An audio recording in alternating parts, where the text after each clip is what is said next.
La prépa, c'est comme traverser un marécage. T'essaies de garder la tête haute, de jouer les premiers rôles, mais plus tu avances, plus tu t'enfonces. Pourtant, tu crois garder le contrôle, mais en vrai, tu t'effondres en silence. Pour moi, c'est la goutte d'eau qui a fait déborder le vase. C'est là que le sport, qui était juste un loisir, est devenu une nécessité vitale. Dès septembre, je me lance dans un défi de 12 heures et réalise près de 280 km autour de Toulouse. Je me suis alors demandé, et si j'affrontais la douleur? Et si je repoussais mes limites en allant chercher très loin au fond de moi quelque chose dont je me croyais jamais capable? C'est là qu'est m'est venue l'idée de traverser les Pyrénées en un temps record.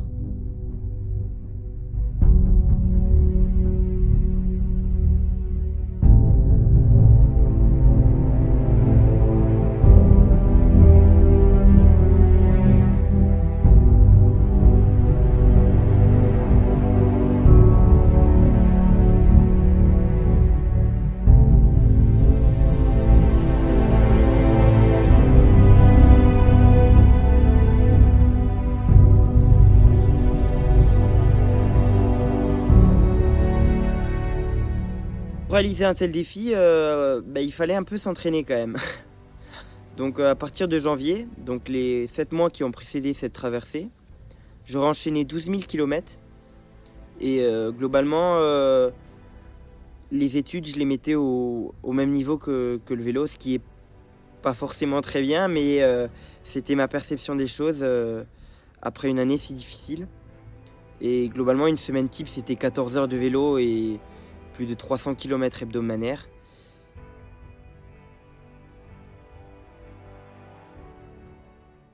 Ainsi que j'ai décidé de rejoindre Castanet. Donc Castanet, c'est un club de vélo près de Toulouse.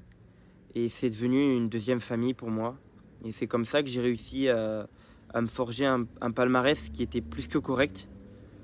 Et c'était en partie et majoritairement dû à un collectif qui était plus que solide. Outre le plan sportif, j'ai rencontré de superbes gens. Je ne citerai pas de nom, car j'en vexerai toujours un. Je peux officiellement dire que l'aventure à Castanet ne fait que débuter. Parmi tous ces gars, Titouan est devenu un très bon ami. On a décidé alors de partager cette belle aventure ensemble.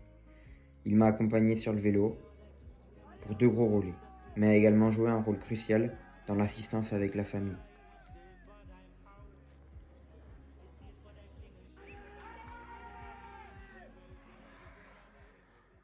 La grosse réparation, c'était fin avril, donc pendant les vacances de Pâques, je crois. Enfin, fin avril, Pâques, ouais. Vous m'avez compris. Et on a décidé, enfin plutôt, j'ai forcé pour qu'on aille à Calpe en Espagne. Et j'aurais fait pendant cette semaine 25 heures d'entraînement, plus de 600 km à vallée, 10 000 mètres de dénivelé. Enfin, ça aurait été une vraie singerie.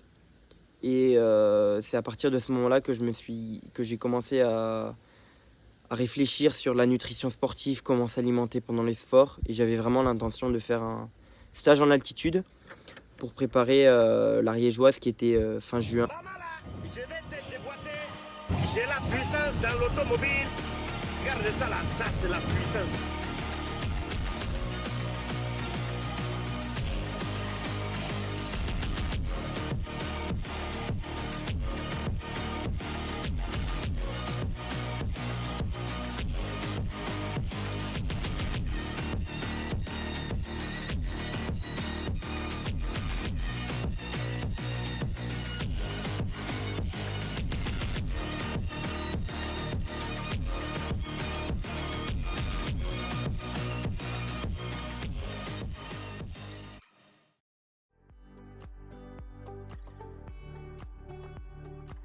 Le stage aura duré 11 jours. Donc 11 jours où j'aurais été dans la voiture ou dans une tente au port d'Envalira à 2410 mètres d'altitude.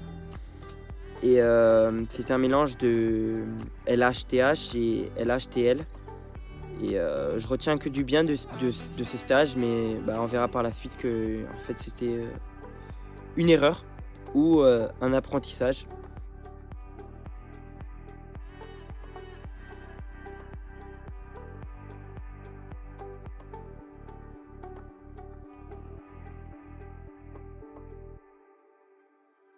l'Ariégeoise. Alors, comment raconter cette course? J'aimerais bien utiliser un joker.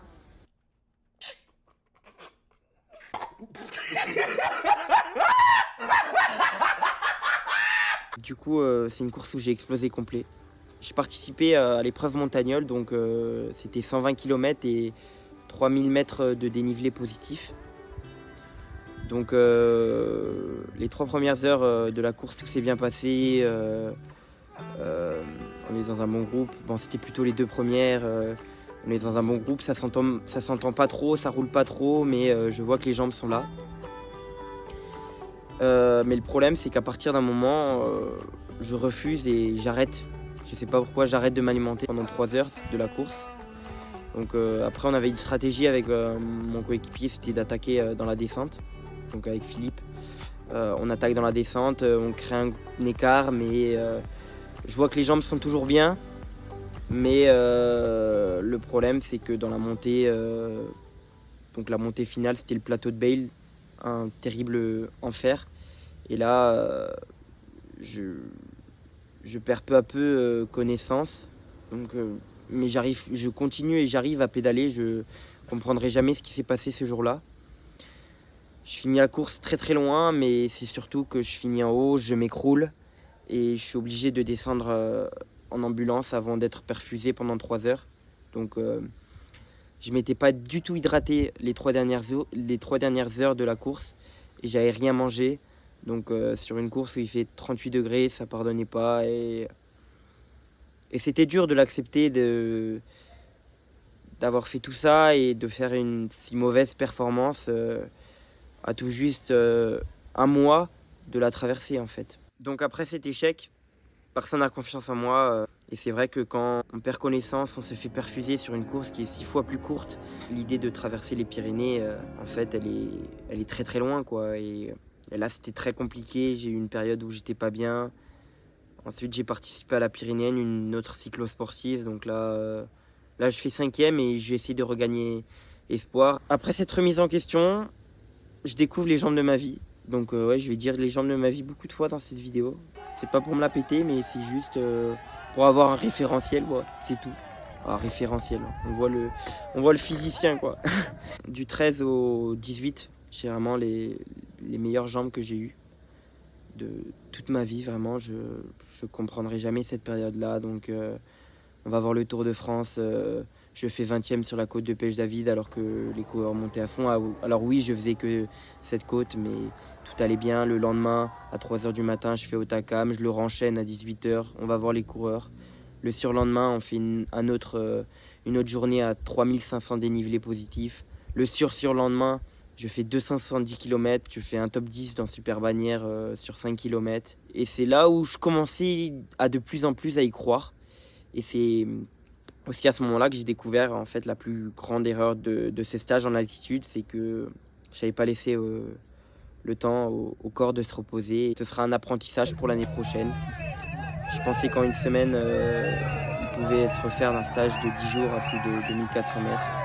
En fait, c'était pile 3 semaines dans mon cas. Et en vrai, je l'ai mal fait. Voilà, c'est vraiment très mal ce que j'ai fait et j'essaierai de faire mieux l'année prochaine, quoi. Mais bon, un apprentissage comme tout autre, quoi. On peut pas être parfait partout. Après cette semaine au Tour de France, il fallait commencer à se diriger vers le Pays Basque pour aller faire la traversée comme on était à J-10. On a été à San Sebastián, j'ai fait pas mal de cols très connus avec mon père, donc le Picon Blanco, l'Alto de los Machucos, des cols très connus sur les Vuelta ou les Tours de Burgos. Mais malheureusement, à une semaine du départ, tous les problèmes s'accumulent. Donc le capteur de puissance, je perds la pile du capteur de puissance. Donc en soi c'est qu'une pile, mais impossible d'en trouver là-bas. Il a fallu attendre les secours de Titouan une semaine plus tard et 2 jours avant le départ pour remplacer cette foutue pile. Le compteur prend feu. Voilà, toute cette humidité du Pays Basque, le fait de le charger avec un autre câble, le compteur prend littéralement feu. J'abuse un peu, mais vous avez compris les termes.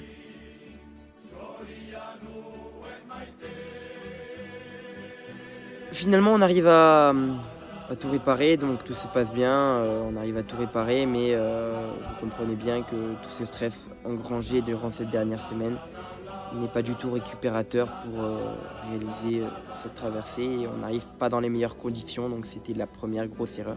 Donc la veille du jour J, on va faire un déblocage, on va aller voir la classique San Sebastian, on en a profité.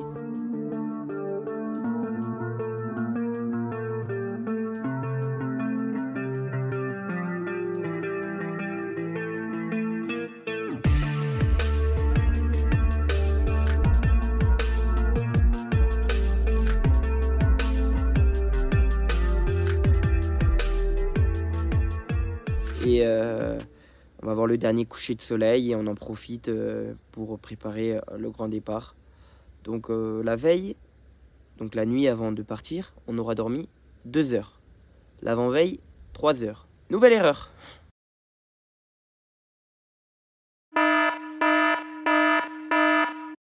Il a fait grand jour, hein. Début de l'aventure. Dans les sanitaires du camping. Ah, il est 5h passées là. Il est à 5h08. Et bon, mais ça va. Oh, ça va dormir. Ça va passer 40 heures avec le bizarre. Et voilà. Pendant 50 minutes, on est parti. Et j'ai peur.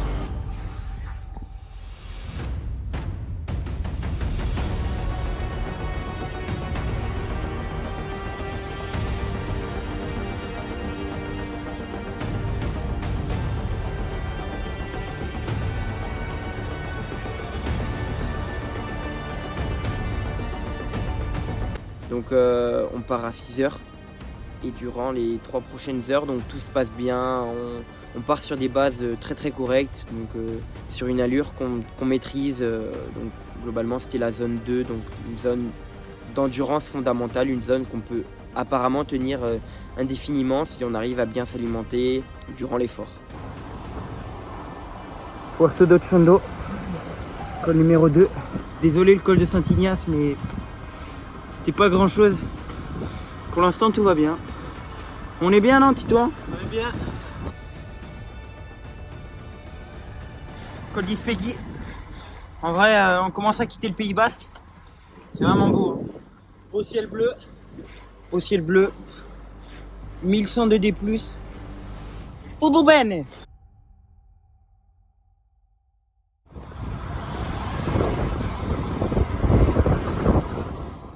Pas la même gueule qu'avant. Celui-là, il picote. Hein. Donc après 100 km parcourus, 2500 mètres de dénivelé fait, on attaque ce col de Bourdine-Curuceta qui est le premier gros morceau qui est divisé en deux avec le chalet d'Irati. C'est vraiment très très complexe, le col il est vraiment très pentu. On remarque qu'en fait, va falloir assumer ce qu'on a dit auparavant. Du 13, du 14, c'est pas des pourcentages, c'est des prix au kilo de viande quoi.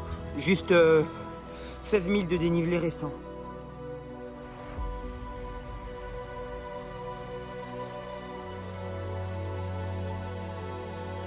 Montée, chalet d'Irati, 4e col de la journée. Et puis lui, il s'amène à revenir sur moi. Parce qu'en fait, pour lui en fait c'est trop simple. Et il préfère faire les cols en fractionné parce que... Col du Soudé. On vient de passer le sommet. 6e sommet franchi. On se dirige vers Marie-Blanc. Allez, c'est parti. Col du Soudé. Voilà, je dis rien d'autre. Regardez mon visage au col du Soudé. Autant dire que c'est vraiment hard là. On est dans la merde. C'est clair. On est tous dans la merde. Alors il va falloir qu'on s'en sorte tous collectivement. Là il reste 550 km, 14 000 mètres de dénivelé. Et quand tu regardes le bonhomme, il est cuit. Il est mort. Après on avait une longue descente, on avait 40 km de descente, donc ça c'était cool. Et on rejoignait les parents et Quentin à Escotte. Coucou, on est arrivé à Escotte et on a retrouvé Quentin. Coucou. Et du coup l'assistance va commencer à partir de maintenant. On attend Titouan et Antonin. Génial.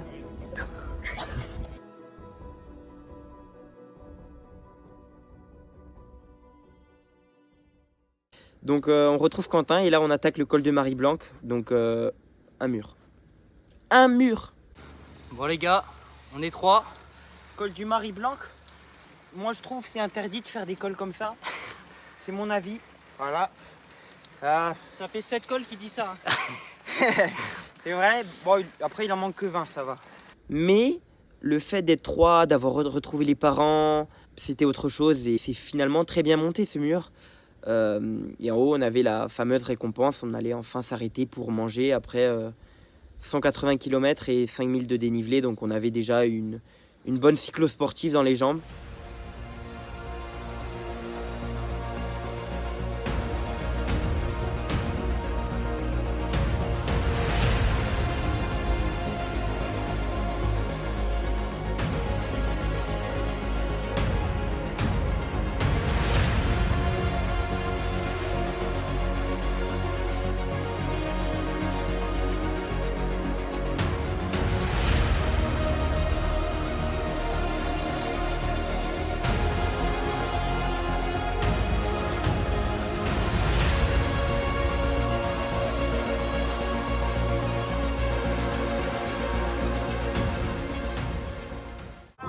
C'est quoi ce que vous voulez à manger? Du riz, non? Attends, je vais te passer ça. Donc du riz, hein, on prépare du riz. Ça va, Antonin? Riz, taboulet, on prépare la table. Moi, ça fait 10 banques que je roule, donc ça va. Ah, ça va un peu moins.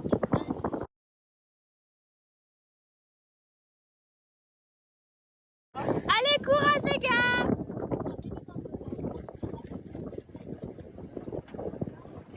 Il fait n'importe quoi, il fait n'importe quoi. Je tiens d'ailleurs à exprimer toute ma gratitude envers ma sœur Manon, mon frère Apollin, ma mère Claire et mon père Vincent pour leur soutien précieux dans ce projet de traversée des Pyrénées. Sans eux, il n'y a pas de vidéo. Sans eux, il n'y a pas de traversée des Pyrénées. Sans eux en vrai, il n'y a rien. Donc merci beaucoup d'avoir cru en moi, de m'avoir encouragé et d'avoir accepté de consacrer les vacances à ce projet qui était plus que collectif.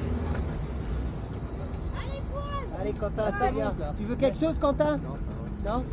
Allez quoi? On est au sommet du Marie Blanc et on a tout installé pour que les jeunes puissent manger.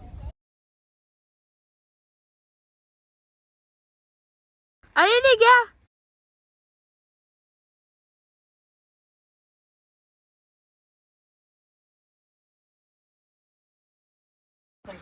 Ah ouais! Antonin, tes bidons, il faudrait que tu nous dises.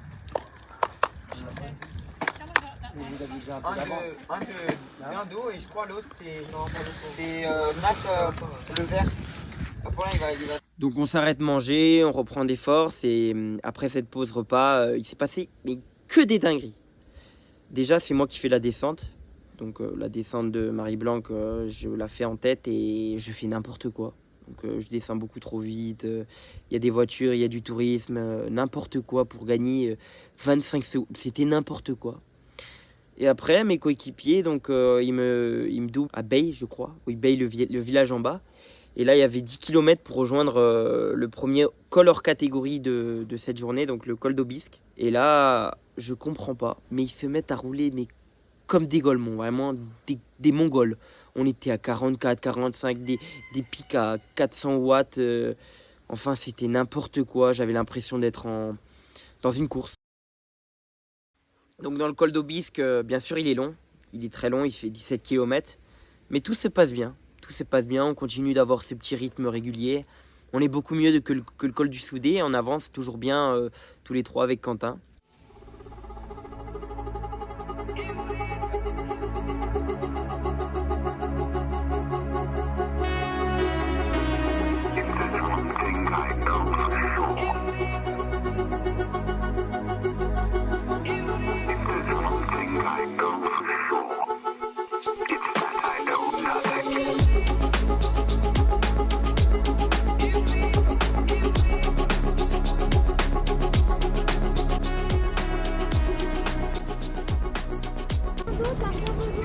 Non, j'ai oublié de manger.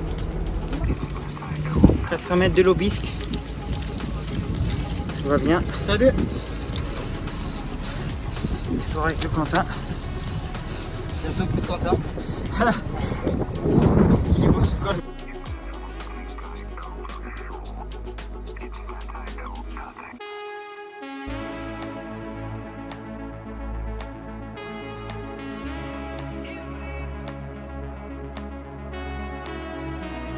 on redescend, donc on passe le col du Soulor et on arrive vers Arras, donc là où la famille de Titouan nous rejoint, donc là où ses grands-parents habitent.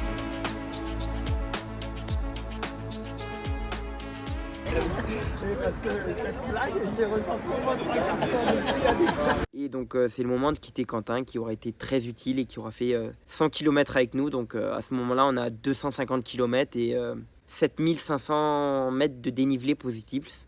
Donc on a fait un beau morceau. On n'a fait qu'un tiers. Et donc après cette descente et le passage d'Arras, on avait 30 km de plat, de faux plats, 30 km de montée on va dire, pour rejoindre Lucin-Sauveur, donc le pied du col du Tourmalet. Et là c'était incroyable. On était 6 à rouler, donc c'était incroyable avec les gorges et tout ça. Il commençait à faire un peu plus sombre. Mais on avait toujours ce magnifique temps et c'est comme ça qu'on s'est lancé dans le col du Tourmalet.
Au Tourmalet, on a un peu sorti les pulls parce qu'il fait un peu plus froid que pendant la journée. Il est 20h, on a tout préparé donc à manger pour ce soir comme pour ce midi.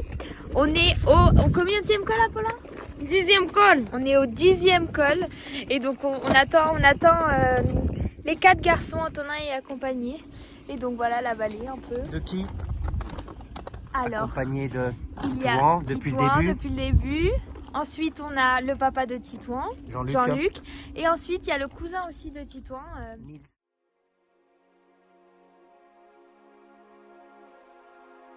Il est temps bientôt de rentrer dans la nuit, donc on fait une très belle descente pour rejoindre Sainte-Marie de Campan, donc le début du col d'Aspin, qui commence à être douloureux pour tout le monde parce qu'on a quand même un Everest dans les jambes. Donc on franchit le col d'Aspin tant bien que mal.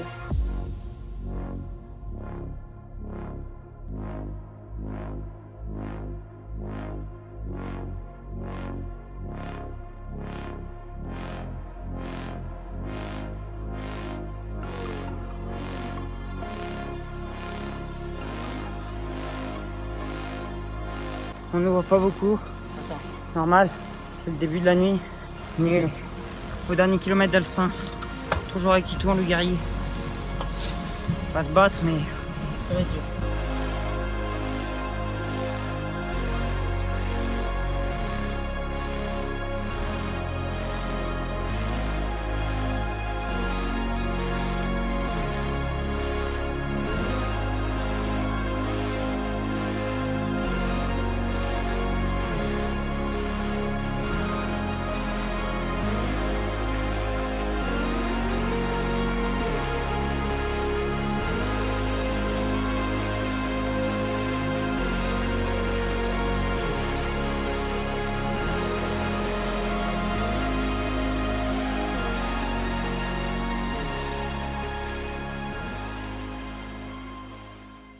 Et là, il est temps d'attaquer le col de Val-Louron à Zette. Donc encore un sacré morceau. Et donc c'est à ce moment-là que Titouan commence à être mal physiquement, mentalement. On est dans la merde.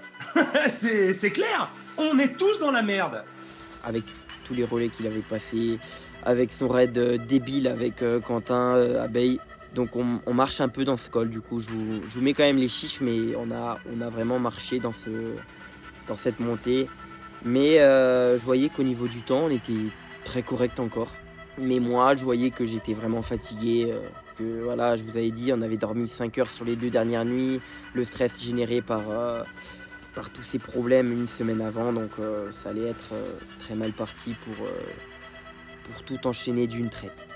Donc là, en vrai, c'est difficile à dire, difficile à accepter, mais il va falloir s'arrêter bientôt.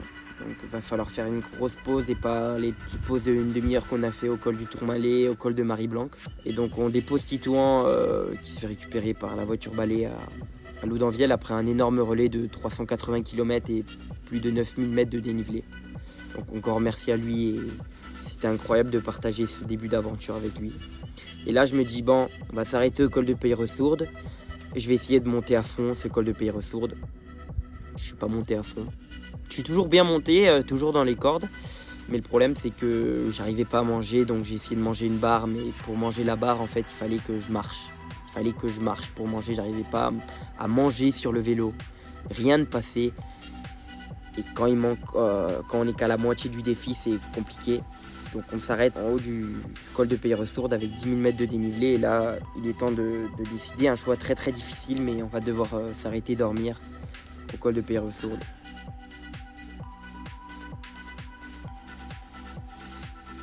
On reprend la route environ vers 4h du matin. Donc, et là, je suis accompagné avec mon père. Donc, on descend le col de Peilleressourde avec mon père. On passe Monté, donc Monté qui était vraiment dur. Hein. C'était très, très, très, très compliqué, Monté. Col de Monté, c'était vraiment un mur. J'ai pas besoin des gants. Je les mettrai en descente. Vraiment, j'ai pas besoin des gants. Et les gants, t'en as vraiment pas besoin. Non. Ça t'a servi dans le col. T'étais bien. Là, il y en a un. Et t'étais bien avec. Est-ce que vous voulez qu'on vous attende au col et qu'on vous donne tout pour la descente? Et ensuite... Non, parce que je pense qu'on va s'habiller 500 mètres avant le col pour pas... Il a laissé son pull, Antonin. Ouais, mais le carreau ça ira, mais les gants, franchement, c'est dommage. Parce qu'avoir chaud aux mains, ça te réchauffe un peu tout. Non, je vais bien. Okay. Col du Porté d'Aspet. On vient de passer la stèle. Et là, il y a le parapet de Philippe Gilbert. Ça continue. Ouais, il est dur celui-là, mais... La mer arrive. À bientôt.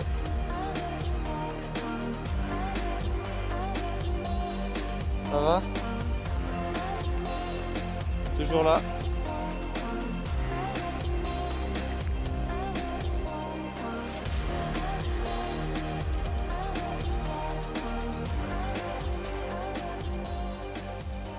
Col du Porté d'Aspet, on rejoint la voiture et là il est environ 6h30 du matin et je vois peu à peu le sub 40 heures partir.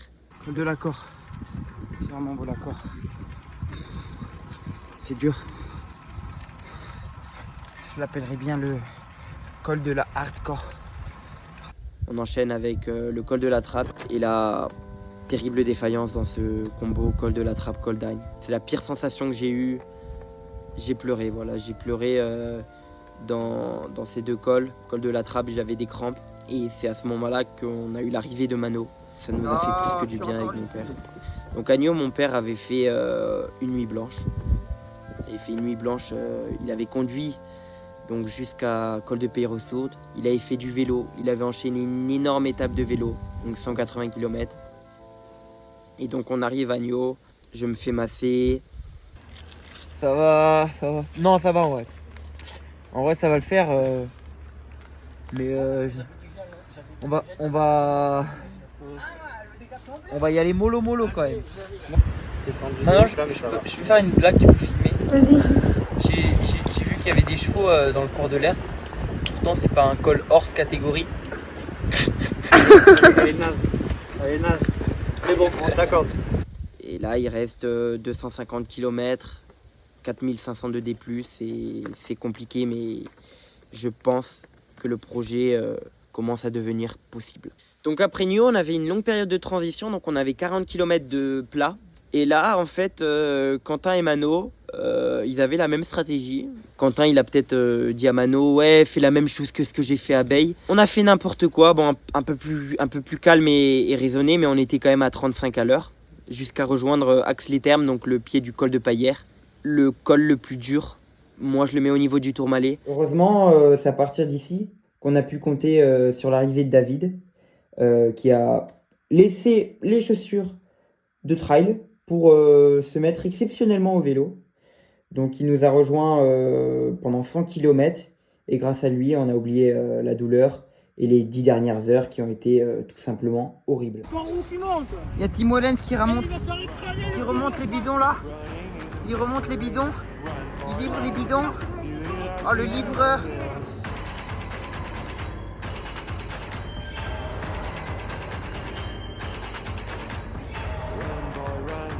The sun will be guiding you. Run, boy, run. They're dying to stop you. Run, boy, run. This race is a prophecy. Run, boy, run. Break out from society.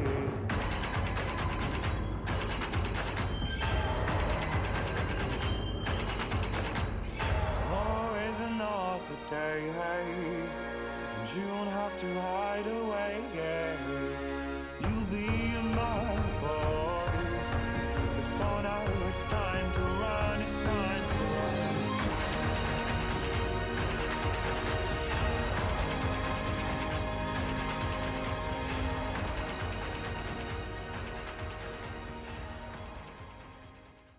Donc après avoir franchi le col de Paillères, donc on dépose Mano, on a fait une petite pause là-haut et on s'attaque à la descente. La seule descente où j'ai filmé avec la caméra, mais vous aurez rien parce que voilà, c'est le seul point noir en fait, c'est que les vidéos, ça n'aura pas marché dans la descente. Régalez-vous, faites-en ce que vous voulez. Cette descente, elle était gravillonneuse par le bas, donc il y a eu 3 km qui n'étaient pas refaits. Ça aurait pu nous faire chuter, je parle pas de temps pour gagner 2 minutes 30, 3 minutes. Mais je parle surtout du fait qu'on a 600 km dans les jambes presque et on peut chuter à n'importe quel moment. Après ce col de Paillères, on enchaînait le Mouly et le col du Garabell. Donc Mouly, tout s'est super bien passé, on montait super vite. J'adorais comment ça se passait le Mouly. Je crois que c'est le col qu'on est monté le plus vite de la traversée. Donc voilà, 21 sur 27, comme vous pouvez le voir, Antonin et Mouline. Parce que bon, il faut savoir qu'on faisait 2 kg de moins, donc ici c'est là où on montait le plus vite.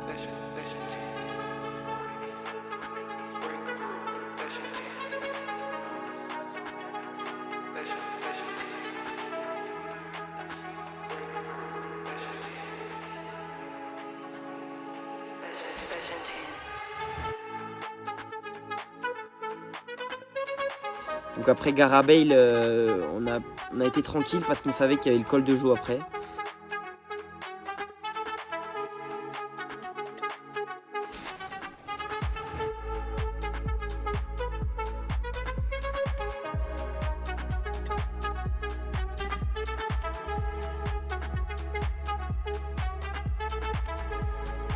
Et col de Joux, on a fait les imbéciles, donc c'est pas celui qu'on est monté le plus vite, mais c'est celui qu'on est monté le plus irrégulier.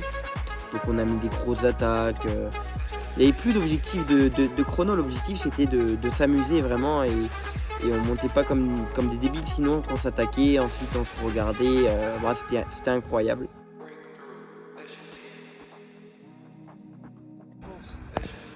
Dernier vrai col de la traversée. Ça va David ou quoi? Je suis au rupteur là. Ah, il est au rupteur, gars. On l'a mis au rupteur.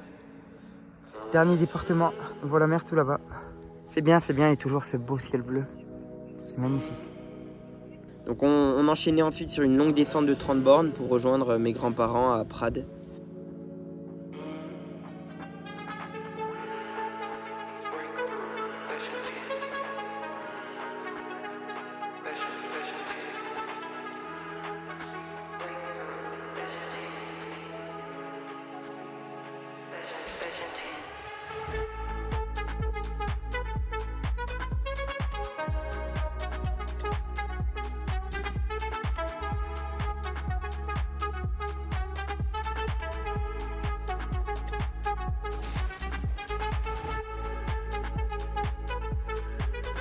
Coucou tout le monde. Coucou.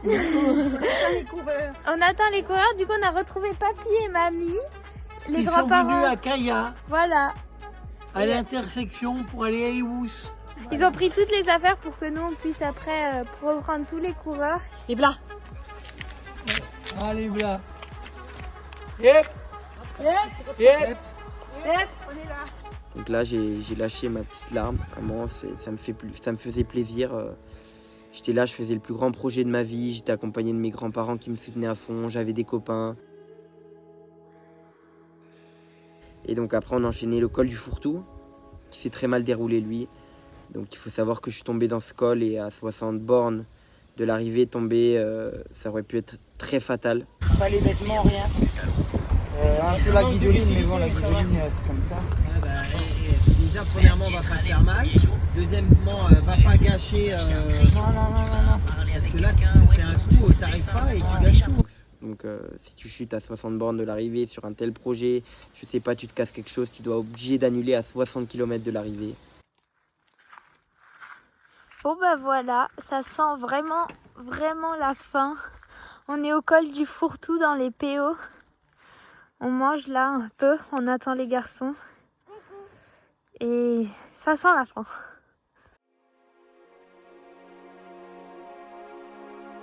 Allez les gars, c'est bien.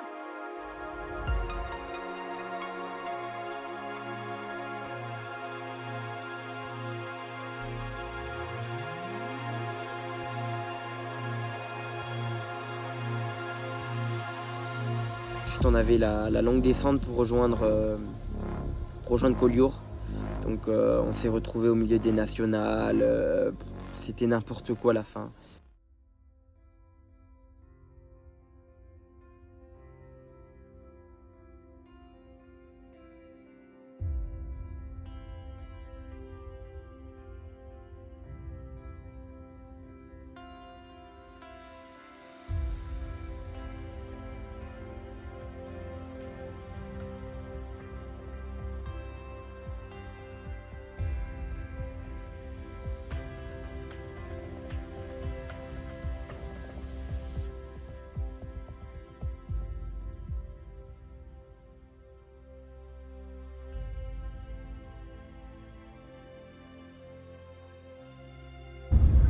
Qui vont voir ces descentes là, ils vont se dire oh là là. Oui, bah regarde, il tient pas les mains.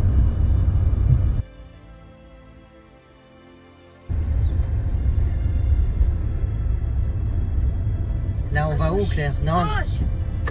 Mais on a enfin réussi à rejoindre Collioure au bout de 41 heures, 4 minutes, 740 km. Et 18 600 mètres de dénivelé. On l'a fait. Voilà, on l'a fait. 41 heures et 4 minutes. C'est le temps officiel, toutes pauses comprises. Et un peu moins de 35 heures sans les pauses. C'est 1h04 au-dessus de l'objectif fixé. Mais avec tous les problèmes, la semaine avant, par exemple, on ne peut pas être déçu. Mais à la fin, le temps on s'en fout. Sur l'ensemble de la traversée, j'ai fait que 7,6 km tout seul.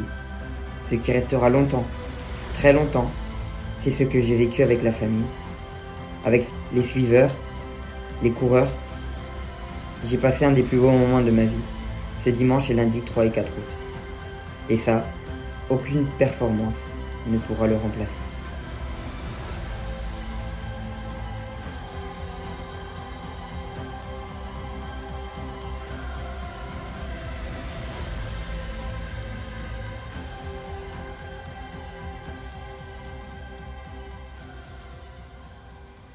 L'été prochain, j'aimerais réaliser un défi qui me tient à cœur depuis des années.